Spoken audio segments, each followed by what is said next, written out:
कर्नाटक में सरकार फिर से लौटा कर लाना बीजेपी हाईकमान के लिए बड़ी चुनौती है। मोदी शाह की जोड़ी किसी भी सूरत में दक्षिण के इस बेहतरीन और अहम सूबे को अपने हाथ से नहीं जाने देना चाहता।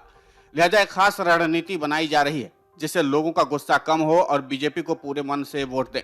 हाईकमान को पता है कि बसवराज बोम्मई सरकार के मंत्रियों से लोग खुश नहीं है। सूत्रों से मिली जानकारी के मुताबिक बोम्मई कैबिनेट के कई मंत्रियों का टिकट कट सकता है। यही नहीं, 20% विधायकों को भी टिकट से महरूम रखा जा सकता है।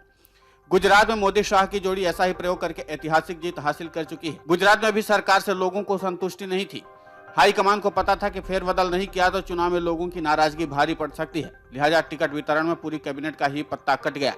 चुनाव से कुछ अर्सा पहले ही सीएम को भी बदल दिया गया था। कर्नाटक सरकार भ्रष्टाचार के मुद्दे पर लोगों के निशाने पर है।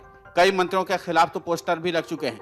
लिहाजा बीजेपी आला कमान कोई चांस लेने के मूड में नहीं दिख रहा है। आला कमान का पैतरा दिग्गज बीजेपी नेता बीएस येदियुरप्पा को भी महंगा पड़ सकता है। अरसे से नाराज चल रहे येदियुरप्पा को बीजेपी के केंद्रीय समिति में जगह देकर के नाराजगी दूर करने की कोशिश की गई है, लेकिन वो अपने छोटे बेटे को लेकर के काफी संजीदा हैं। उसके करियर को बनाने के लिए उस सूबे की राजनीति में जद्दोजहद कर रहे हैं। देखना यह होगा कि टिकट वितरण के समय हाईकमान येदियुरप्पा को ठिकाने लगाता है या फिर उनको साथ कर रखने के लिए कोई पैकेज सामने लाता है। येदियुरप्पा के पार्टी छोड़ने का मतलब होगा कि लिंगायत के वोटों में बिखराव। जाहिर है कि आला कमान ये रिस्क उस वक्त नहीं लेना चाहेगा जब कर्नाटक का चुनाव सिर पर है और उसे पता कि बीजेपी के कई नेता लोगों के मन को नहीं भा रहे हैं। कई मीडिया रिपोर्ट कहती है कि 75 पार के नेताओं का टिकट कटना तय है। 20% मौजूदा विधायकों को भी चुनाव के मैदान से दूर किया जा सकता है। ऐसा करके आला कमान गुजरात की तर्ज पर लोगों की नाराजगी दूर करने की कोशिश में है। हालांकि सिक्के का दूसरा पहलू यह भी है कि टिकट कटने के बाद कुछ विधायक बगावत भी कर सकते हैं, लेकिन गुजरात में कुछ नेताओं ने ऐसा किया था, उसका असर नहीं पड़ा।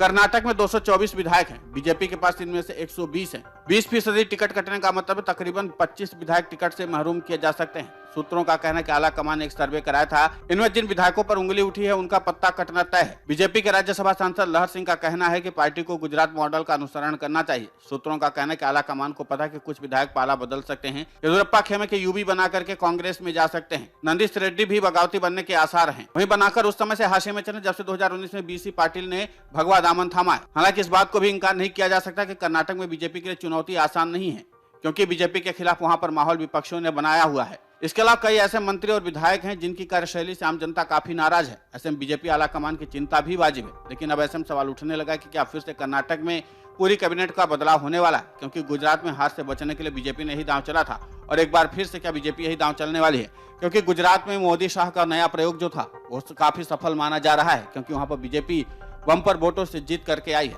अगर गुजरात की तर्ज पर कर्नाटक में भी इसी तरीके का कैबिनेट में बदलाव किया गया तो फिर जाहिर सी बात है कि इसका असर बीजेपी को आगे हो सकता है कि कर्नाटक चुनाव में मिले। और अगर ऐसा बीजेपी ने नहीं किया तो फिर आगामी समय में जिस तरीके से विपक्ष ने लगातार सत्ता के खिलाफ माहौल बनाया हो, उसका खामियाजा बीजेपी को भुगतना पड़ सकता है। Video desk अमर-उजाला.com। डाउनलोड करें अमर उजाला ऐप और पाएं खबरें लगातार। अगर आप ये वीडियो YouTube पर देख रहे हैं तो हमारे चैनल को सब्सक्राइब करें और बेल आइकन को दबाना ना भूलें। अगर आप Facebook पर ये वीडियो देख रहे हैं तो हमारे पेज को लाइक करें।